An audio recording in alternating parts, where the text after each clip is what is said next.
कि भारत और चीन के बीच भले ही कई मुद्दों पर तनाव बना रहता हो, लेकिन एक भारतीय नाम ऐसा भी है जिसके आगे चीन आज भी सिर झुका देता है। ये नाम है डॉक्टर द्वारकानाथ कोटनिस, जिन्होंने चीन में अपनी सेवाओं और मानवीय मूल्यों से अमिट छाप छोड़ी है। और इसी कड़ी में friends of China society India के सहयोग से 9 भारतीय छात्र चीन की विशेष यात्रा पर गए। इनमें राजस्थान से भी 2 युवा शामिल रहे, डॉक्टर कौशल गौतम और इंजीनियरिंग छात्र सार्थक शर्मा।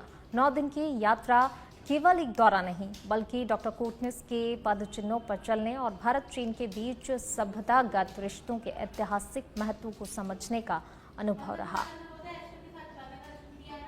हम भारत में इसको अप्लाई करना चाहते हैं। वहाँ पे जैसे हमने देखा कि वहाँ का जो एजुकेशन सिस्टम है, उसमें जो बच्चों का क्लासेस होता है 9 से 4 के बीच में होता है, उसमें 2 घंटे का बीच में ब्रेक होता है, उसमें लंच भी होता है और बच्चों की स्लीपिंग का अरेंजमेंट भी वहाँ पे ही होता है स्कूल के अंदर।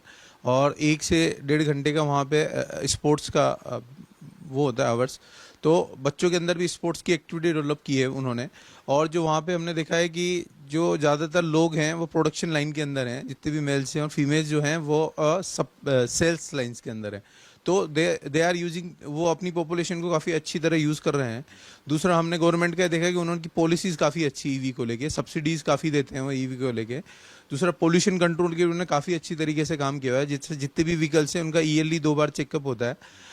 तो वो ईवी चेकअप के अंदर क्लियर होता है उनका पोल्यूशन जो सर्टिफिकेट होता है, तभी जाके वो ईवीज आप सड़क पे चला सकते हैं। और दूसरा वहाँ पे हमने मोपेड्स का देखा है कि जितने भी मोपेड्स और 2 व्हीलर और इलेक्ट्रिक व्हीकल्स हैं, ज़्यादातर लोग इलेक्ट्रिक व्हीकल्स का यूज़ करते हैं और गवर्नमेंट की तरफ से वो सप्लाई में है।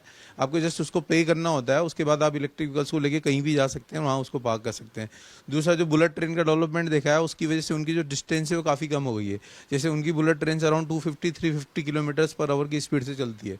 तो यहाँ जैसे 1 घंटे के, यहाँ पे अपना सफ़र 4 घंटे का होता है, वो 1 घंटे में कवर कर लेते हैं। मैं डॉक्टर कौशल गौतम, कैंसर सर्जन को।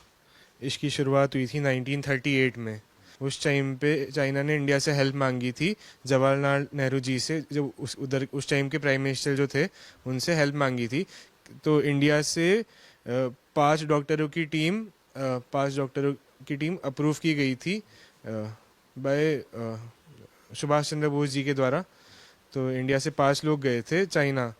उसमें से थे एक डॉक्टर कोटनिस, द्वारकानाथ कोटनिस जी एक डॉक्टर थे उसमें से, जिनने वहाँ पर जाके चाइना में बहुत लोग सोल्जर्स को हील किया, उनकी मतलब ऑपरेट किया उनको जी। इस भ्रमण के दौरान हमने काफ़ी सारे म्यूज़ियम्स को एक्सप्लोर किया, जैसे सेंगशी म्यूज़ियम, टेराकोटा म्यूज़ियम, जियान म्यूज़ियम।